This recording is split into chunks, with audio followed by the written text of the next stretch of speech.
and spending the day in the Southampton airport because my flight was delayed and their left luggage department has no capacity to keep on bags. I wish we could use our 7 hours for local sightseeing, but we can't.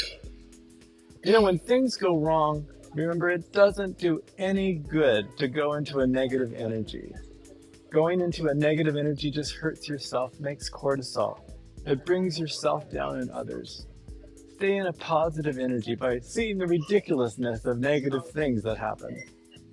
Enjoy the friendliness of strangers by being friendly first. Recognize that being angry won't help anything anyway, so making the most of your situation is the best you can do. I'm writing short videos and catching up on emails.